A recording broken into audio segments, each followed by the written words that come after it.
No, Laura hasn't come back on yet. Oh, there she is. Okay. She was in the waiting room. I'm letting her back in. Okay.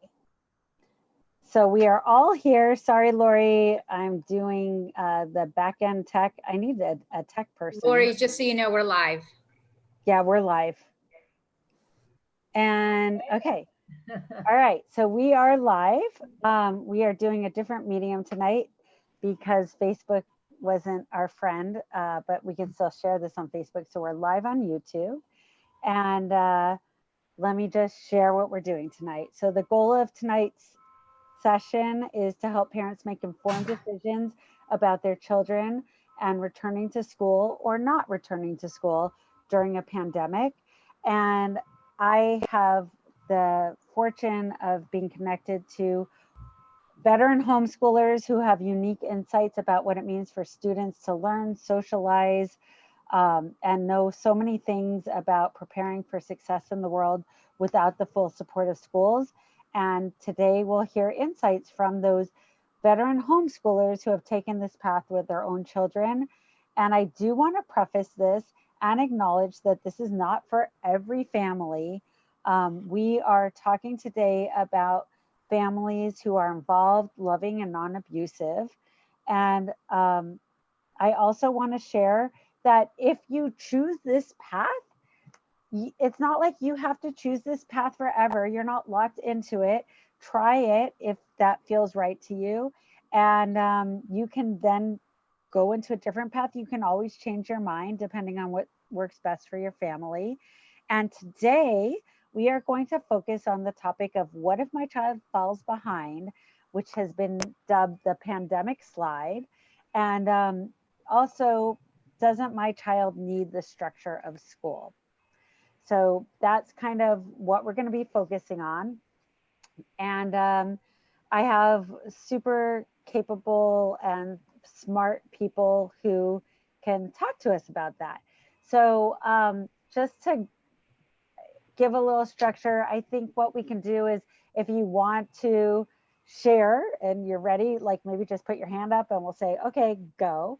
And then we'll just get the conversation going. So is there anyone who's ready to just start on what if my child falls behind and gets caught in the pandemic slide? Lori. I think that that's only going to matter to the school because, you know, the real question is behind in what? You're not behind in life.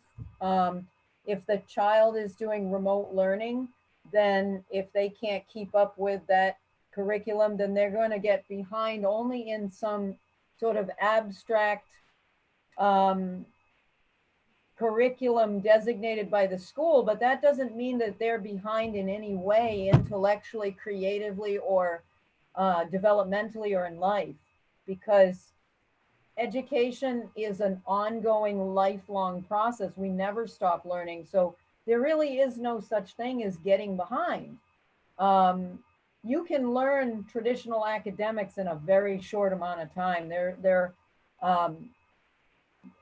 are myriads of examples of homeschoolers who, children who actually unschooled for years and followed their passions, but then they learned that they needed XYZ academics to get into a certain school, and they were able to do an entire 13-year curriculum in a very short amount of time, in a period of months. So don't worry about this falling behind thing. If you do real homeschooling, and remember, remote learning is not homeschooling. It's just taking school and allowing that into your home, and it's still oppressing your child. So your child will not fall behind in life. And if anything, your child will accelerate their development and their true purpose, that they'll be able to follow their own blueprint, and their creativity and intellect will probably exponentially expand. And also, I'm not being like a great moderator because I should have also asked you, Lori, to share like a little bit about your background and Sure. where you come from, and then I'll do the same after you Sure. do. I'm the author of Instead of Medicating and Punishing, in the upcoming book Nurturing and Empowering Our Sons. I have a background in the mental health field. I've worn multiple hats in the social services, including an early childhood educator. And I unschooled my son through graduation. I adopted him when he was 11. And right before his 12th birthday, we were able to launch into homeschooling. And we started like with relaxed homeschooling and then eased into unschooling. It was awesome. And I would not give up a moment of it.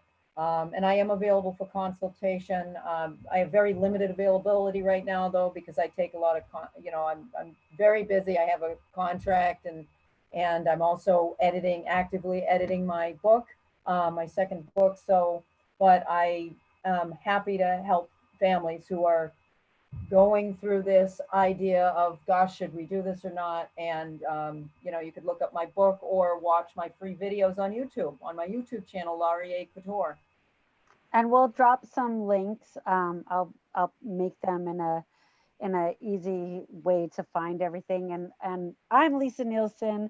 I am a public school educator and administrator for more than 20 years. And I have just learned so much from everyone who's here, and just homeschoolers in general, especially unschoolers. I'm so grateful for all of you. And I will tell you, there is a term for what you just talked about, Lori, and I don't know if you've heard it, but what you talked about, where homeschoolers, unschoolers can learn something very quickly in the education world that some people are in, it's called compacting, and it's compacting curriculum. But the idea that some kids can learn some things very quickly. So this is something that is known in the education world. It's often not done because educators often say, no, I don't want the kids to go ahead of me. They're not allowed.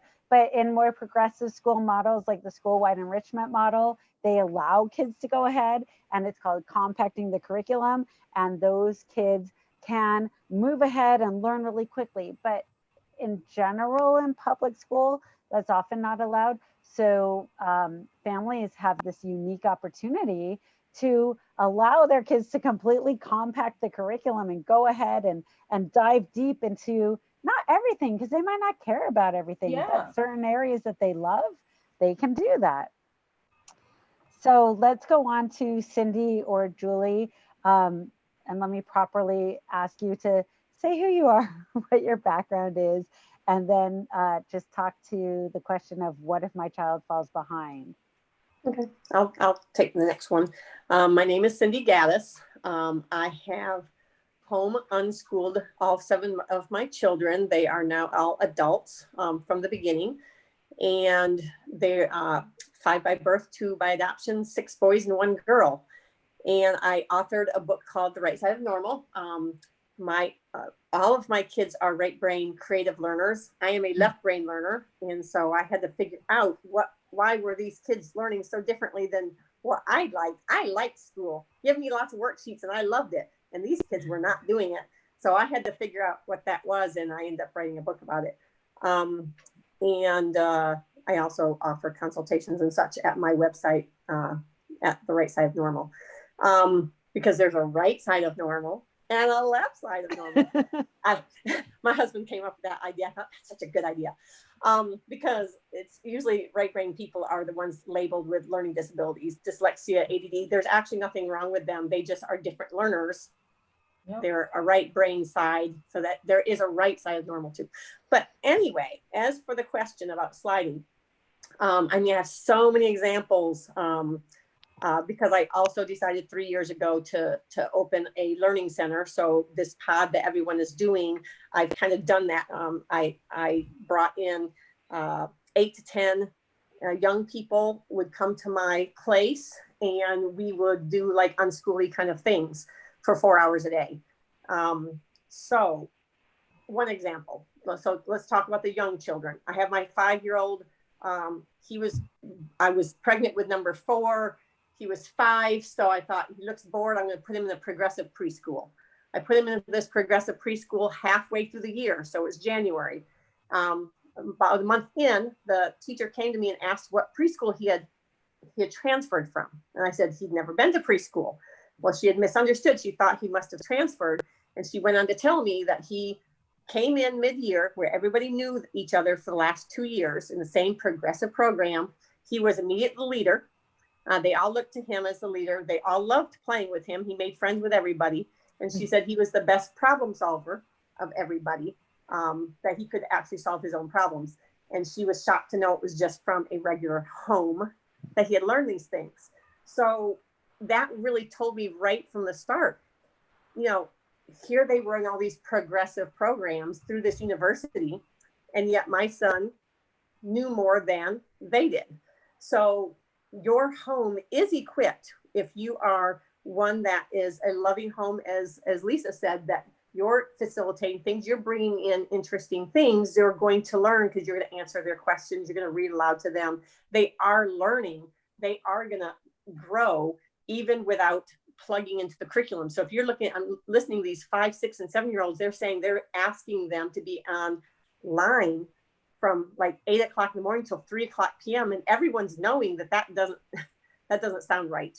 And yet they're afraid their children will not progress. And I'm here to tell you that I've seen lots of 5 and 6 and 7-year-olds progress without a curriculum and without that kind of intensity, because, you know, if you're doing what you've always done, you've taught them to speak, you've taught them to their colors, you've taught them their shapes, they're going to continue to learn. And then another example I'll throw out, in my learning center, I have a lot of middle schoolers get pulled out of school, come here for 1 or 2 years, and many of them have already gone back. And I'm unschooling at this learning center. So we're not doing a lot of academics here. We're doing about 45 minutes for middle school, which you would go, no way, right? No. So we're just doing that, but we're doing a lot of creativity. We're doing a lot of volunteering, mentoring, and entrepreneurship. And that's what all they're doing. They're not going home, and the parents aren't continuing that. And they got put back in the school at their age level. And this is before pandemic time. Nobody slid. They had not been doing chemistry and history and all this stuff that you'd expect them to do, because their intelligence is still going to grow. They grew in other ways, as Lori was saying. It's like you're still mature, you're still growing and learning because you're not stuck in a closet. So you're creating other attributes, especially self-initiation. That's what I'm about, is let them self-initiate.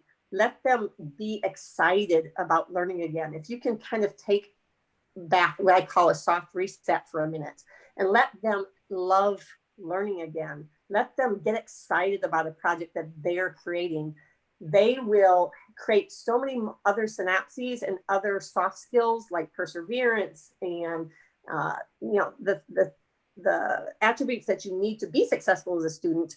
And they go back in and they're still the same level of student they were when they got pulled out. So if they were A and B people, they're still A and B people going back in. So it didn't make anyone slide to come off a year, and even 2 years. It didn't make anyone slide. Cindy, do you have clients during this time of the pandemic? Yes, we're still going to continue. We're going to take everything outside. And so, of course, people are looking, actually, my regulars are still coming back. They want to still come back. I'm trying to keep it safe. I have 18 acres that we're on, so, and a barn that we can, that's why I was out in the barn. What's that? What state are you in? North Carolina. So we can kind of get away with, a temperate, not like California temperate, or Florida temperate, but we can have mildish winters. And so I'm going to tell everyone to bundle up.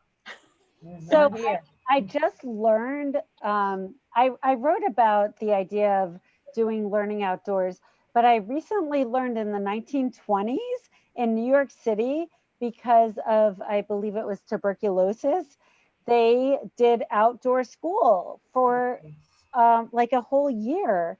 And they had what they called Eskimo suits. So the kids wore these, like, oh my God, what were those called? Those super popular things that people had when they sat on the couch in like a sleeping bag. Oh, the Snuggies? Yeah, the Snuggies. It looked like that. And so there were all these pictures in the New York Times in this one article in the New York Times from the 1920s, where outdoor school, even in a place that was very cold in the winter, the kids did outdoor schooling. So that's something that I think is such a great idea and has been dismissed in some areas.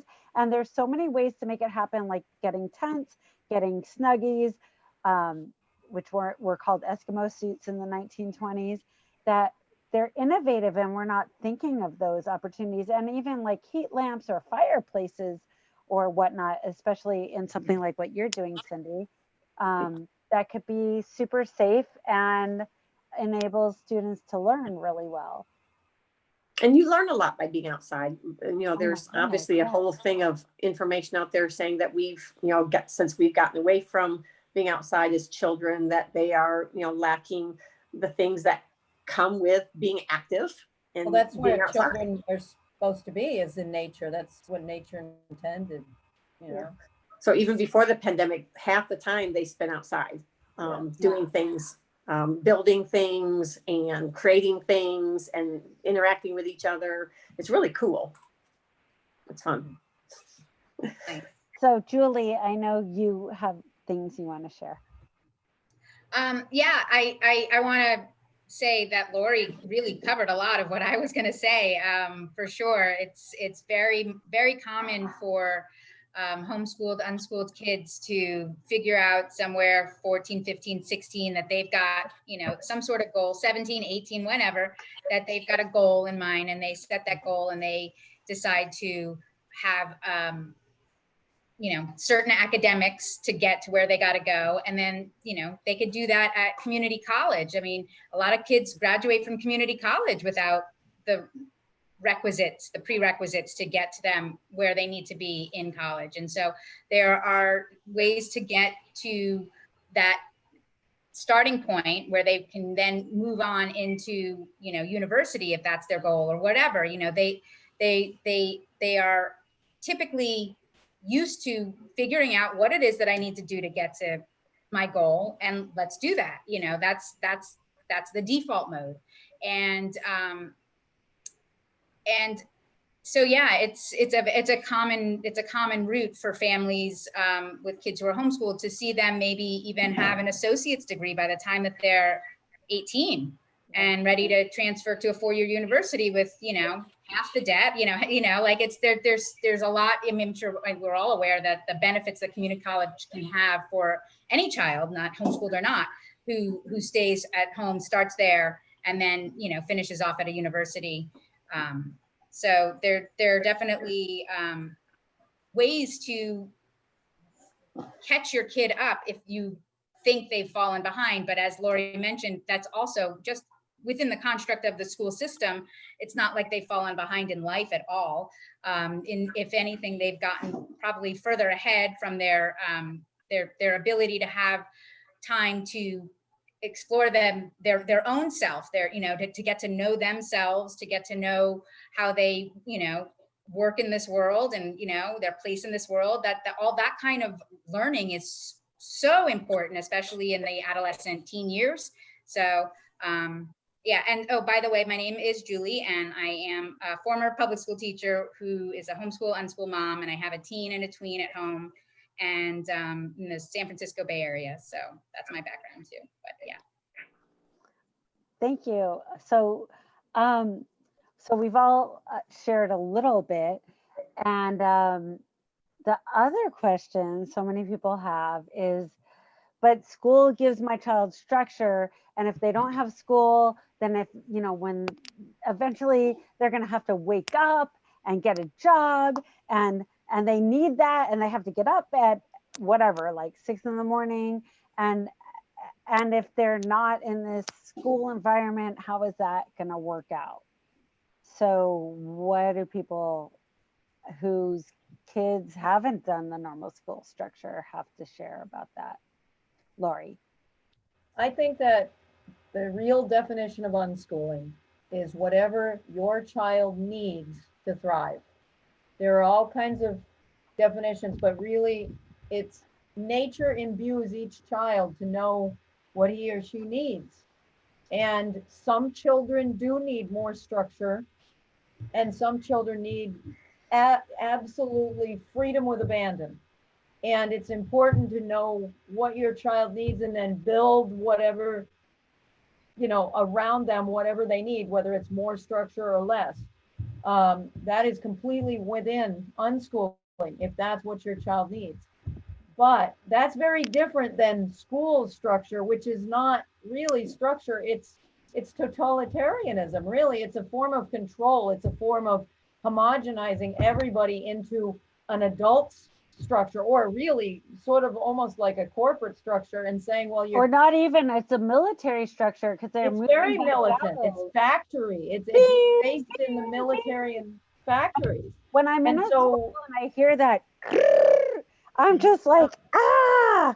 Exactly. So really, let your child sit down with you and tell you, individually, each per child, Cindy, you've got 7 kids. So each of those children are going to have different needs. So you sit down and you figure out what will work. What my son used to do on his own is he'd take out a notebook and he'd plan his week with me. He'd sit down and say, Mom, I want to accomplish these things this week. And we'd plug in what we were going to do together and friends that he was going to have over, or, my son, one day I came home from work and I come in the door and he says, Mom, I started a business. And he really had started a business. He had sold his first product before I got home. His business was called Fiends. He made these little stuffed animals, and he sold them for till he was 15 and got bored with it. And then he started on his music career. And so we built almost everything around his passions. And then if he started to feel, or I started to suspect maybe he needs a little more structure, we'd sit down and talk about it. That needs to be a conversation that the child leads, not something that a militant institution enforces upon everyone unilaterally. And you bring up like such a good point, because the other thing is that whatever your child's doing, sit down with your kid, talk about a schedule. I love what you said. You talked about a schedule with Bryson. And parents today, whether their kids are doing hybrid learning or remote learning or whatever they're doing, but put a schedule down, because that helps. Not you put a schedule down. Talk to your kid about putting a schedule. Yeah. You can have your own schedule too. Like yeah. I had. Oh yeah, that's true too. And then we would gel those. Yeah. And put those together. Yeah. And then post them, and that helps relieve anxiety. But it's not like school does the schedule to you. You controlling the schedule with your child, which and is it needs so to be empowering. flexible too, so that if the child spontaneous things can happen. Hey, Mom, can you go pick up my friend and have a sleep? We can have he and I can have a sleepover. Sure, it totally messed up my day, but I didn't care. I liked being a taxi for my son and his friends. So yeah, Cindy or Julie, do you have something to add? Go ahead, Cindy. Yeah, I agree. It's like everyone is so individual, and it's like what I do at my learning center as I bring in kids, whether they're coming from homeschool or if they're coming from public school, I want to empower them to have their own voice in their lives. So as you're saying, some will come in and say, hey, I want to go to high school next year. I'm taking this year off. So I do want to do this other stuff, but I still want to be ready for high school. So I say, okay, what do you think that looks like? And so during learning center time, we're only having 45 minutes for the independent study, but they're asking to have work sent home. So if you can imagine that, right? How many kids at school are asking for homework or wish they had more homework? When they're given the respect to say, what do you want? And I'm here to help you to accomplish that. You want to go to high school next year? Okay, let's figure out what do you think you need to do that. But I also want to, like, for instance, one girl, she struggled keeping up when she was in school. It went too much of a faster pace. So I said, let's make sure that we can maybe short up and slow it down a little bit. We have time to slow it down and have you really learn this skill of being able to take, for instance, written information. It was hard for her. So I said, let's slow it down and let's really figure out skills for you. I'm going to help you have skills. They don't have time for that in school when there's 30 other kids. So she really felt empowered to shore up some of the skills that were not working for her in school by slowing it down. Did we get through the skill set all the way through? No, but did she gain skills? Because let me tell you, she was so much better by the end of the year at some of the weak areas she had because she could slow it down. And actually, as you guys have said, will now pump her forward because now she has been, the foundation has been shored up. That was weak because they don't have time to shore it up individually. The other thing is some parents might think, oh my gosh, how am I going to teach all of this? We need a teacher. My children and the ones at the Learning Center, I want to try to flip that and help empower them to know you can self-learn. I can give you the material. I can give you the math books and the answer key. What answer key? Yes, because you know what? If you don't know how to do something, you can look at the answer and go backwards and figure it out. Because the thing is, and you'll hear this a lot in homeschooling circles, and it's the same with my Learning Center, I'm mastery based. We're not going to keep going until you know how to do it. And so one of the things I make sure I don't do is if they get a problem wrong, is if anyone has gone through, a parent has gone through, or a teacher has gone through, it's quite a process to go through their work and figure out where they went wrong, right? That's a whole skill set to go through and find out what went wrong and then go, oh, but if I did it and told them, there's no, and move on, right? If they have to go and figure it out, it's a whole different learning process from mistakes, right? And it's like, so I'm trying to empower them to say, you can teach yourself. I mean, my son taught himself computer programming from 13 to 18. He went to college for computer programming and graduated. And I said, did you learn anything in college? He said a few things. I mean, you really can learn. I didn't know it. I don't know how to computer program to this day. My husband doesn't know how to computer program, but I just kept feeding. He never went to a class. I just kept giving him resources that he would say, yep, it's working. Nope, it's not. Try again.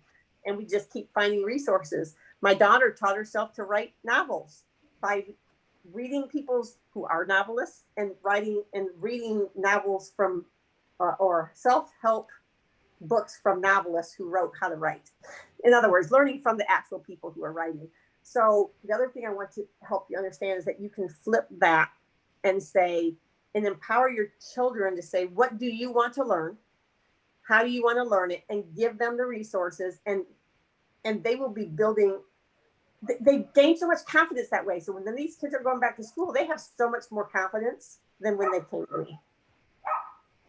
Yeah, I love that. And just one thing you said, well, a lot of things you said resonated with me, but one of my other friends in this circle, her son went to school for computer science, and he was like, okay, I know more than every teacher in this university, and I'm learning nothing, so I'm going to have to switch majors.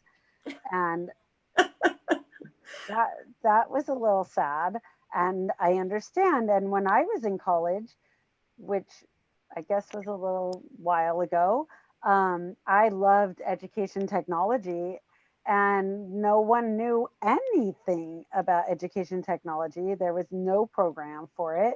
I when I said the word the internet, people were like, "What's that?" But my first year as a teacher, they had me teaching teachers technology, and I'm like, I don't even know how to teach yet. So am I the best person to teach this? And they were like, yeah, you are. All that to say that, yeah, you don't need school to learn stuff, because I became this technology expert in a land where there was not even a school of technology. And still the computer science programs are pretty lacking, because many young people I know who are trying to go to college for this topic, they're like, yeah, my teachers don't know as much as me, so I'm gonna have to get a degree in something that might teach me something. or sometimes like my son, he accepted that he needed the paper to make an easier route. Like he wanted to accept the paper for the easier route. He was willing to go through and have the experience of being in college. And he was also one that liked structure anyway. And so he was learning other things because he was a math minor as well. And so he did all of that and he enjoyed the process. And he did decide, I'm willing to go ahead and go through the classes to get my paper, because that's what people, you know, because he didn't have, having autism, he didn't have as much skill at doing that marketing. So he thought, let me have the paper to do the marketing for me. You have to know your strengths and your weaknesses, right? Yeah. And that's what it allows you to do, though. It allows you to really understand yourself and your own strengths and weaknesses, and to play to those strengths instead of focused on the weaknesses always, like school is. But so as far as structure for us in our family and our unschooling family, structure looks more like routines and rhythm than schedules. And, you know, it like they were, Cindy and Lori were saying, it's very individual for each child and each family, what's going to work best. But it doesn't always have to look like an actual schedule. It can very much look like a rhythm to your day and a rhythm to your week. And for my family, that works. It anchors our, you know, we have events through the week, or had more before the pandemic, yet definitely fewer. But we have a couple of things that we look through, you know, that we have scheduled weekly and daily that we, you know, we're doing at one point or another. But yeah, it's nice that we get to adapt it to our children's needs and our family's needs. And that's one of the best things about homeschooling is the flexibility that it affords us, to be able to shift and adjust when needed. And so it's been really a joy, and to be able to kind of let go of the schoolish idea of having to have a schedule is really, it's very liberating. And do I worry that my kids, when they are older, won't have the grit or the you know, the experience to be able to get up at a certain hour and get themselves to work? And no, I don't worry about that at all. I mean, it's not, you know, my understanding from friends of mine who have grown unschoolers is that a lot of times unschoolers are self-motivated, you know, entrepreneurial type people. And especially this generation, they don't have just one job. They have multiple income streams.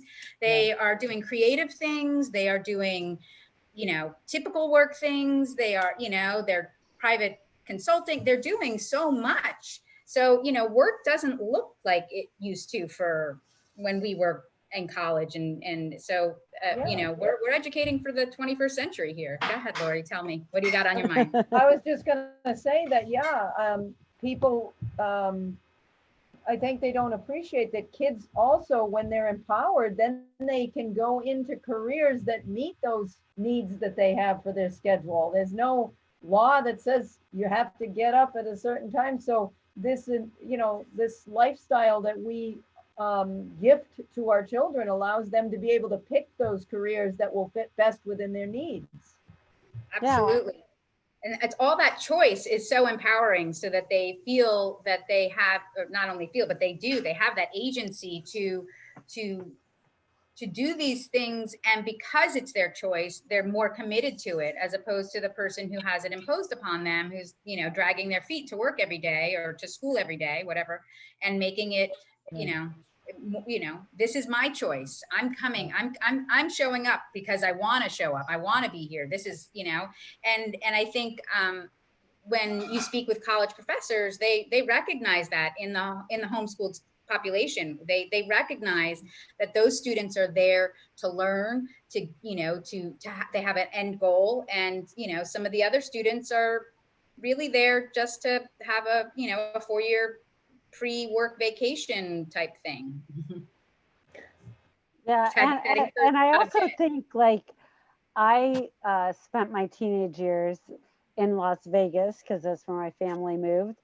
And so there's no 9 to 5 in Vegas. So if you're raising a family in Vegas, like, are you going to try to train your kid to work from, I don't know, 6 to 3 a.m. or whatever? Like, no, it's not like that. It's when someone has a passion, they figure it out and those hours work and they make it work.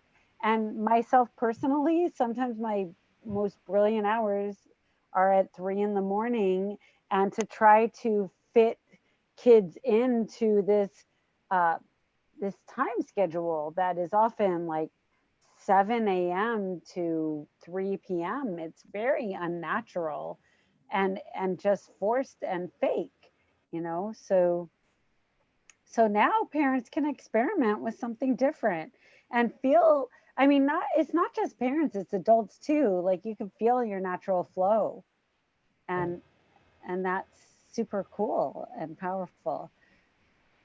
Yeah, and I think developmentally, the middle school, high school years, I mean, the research is saying that they need more sleep than we're giving them.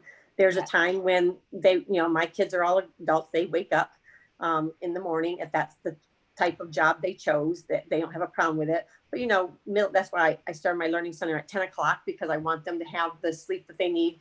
And as you said, there's different rhythms to different body types. And as Julie was saying, I watched how each kid perform best. Some of them perform better at night. Some of them perform better right in the morning. Some of them perform better in the afternoon. So each one got to perform at the place and time that worked for them. That was the beauty of it. And that's why we had a conversation before we began. How did I do 7 children? Well, a lot of them had different schedules. So this crew slept in. These 2 woke up, so I could do them while they're sleeping. They went to bed. I can now do the night crew. Of course, I mean, I had no sleep, but I know. I definitely need to hear more about this. But I have all day, right? I have all day to hit each person. And remember, I'm not teaching. I'm facilitating their learning. Learning. I'm not teaching. Now, sometimes they need my assistance, but I can go throughout the day. And of course, as unschoolers, we are doing 24 hours a day, 7 days a week, 365 days a year. I didn't stop in the summertime, in the sense that there was always learning. There was always somebody engaged in something. So I would keep checking in. So it doesn't have to all happen at one time. So the other thing is also even to say, you can create space, a space of time. So maybe what you're creating, say, how does this happen? Well, again, watch the rhythm of your children and say, okay, let's make sure we have a space of time that is available to you to do your projects, because you work best in the afternoon. I want to make sure you have that space of time, and that's how we schedule. We schedule time, not necessarily content kind of thing. And what you're saying is really, you created an environment for effective learning.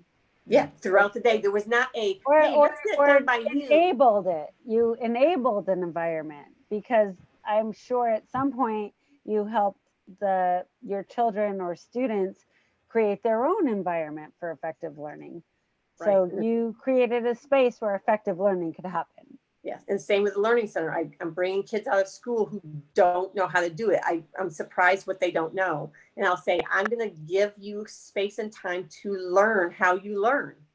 And if I've done that for them and I've empowered them, when they go back to school, they're now in the driver's seat. Instead of, sometimes they've always felt like they're being done to, right? They have to conform. Now, even though they're in that same environment, they feel more empowered. They feel more like, I'm choosing this. I know something about myself, how I can make this better. So when you've given some space, again, this is a perfect opportunity. Everyone's going to be in the same boat as everybody else. Why not take the opportunity to create some of these soft skills, as we call it, by giving them empowerment, a voice, self-initiation, self-learning, all that empowering thing that when they can take back in that environment and be so much more, you would be surprised how they will look as students going back. So I think we're gonna come to the end of thinking about what we're thinking about. So I would say, what advice do each of you have for how parents can take advantage of this time if they keep their children home for at least the fall, to help empower their children if they go back to school. What ideas do you have for that? I would hope that they don't send them back to school. Is what I would recommend, is to let your child follow their passions, let your child lead the things they want to learn, and then use this time to see how much closer you will get as a family, how much happier your children will be, and hopefully you will see there is no need for the school. That nature imbues every parent with the ability to be able to be a resourceful and loving parent, protector, and facilitator for their child. And every child is wired by nature to be able to learn what they need in order to become who they are going to be. So I would say, use this time to let your child play. Play, really play. Get outside, get in nature, and play. Hands on. So I love that. I'm imagining some parents who are like, but I'm going to be at work. That's a whole nother topic for another day. And we are going to have that topic, which will be so fun.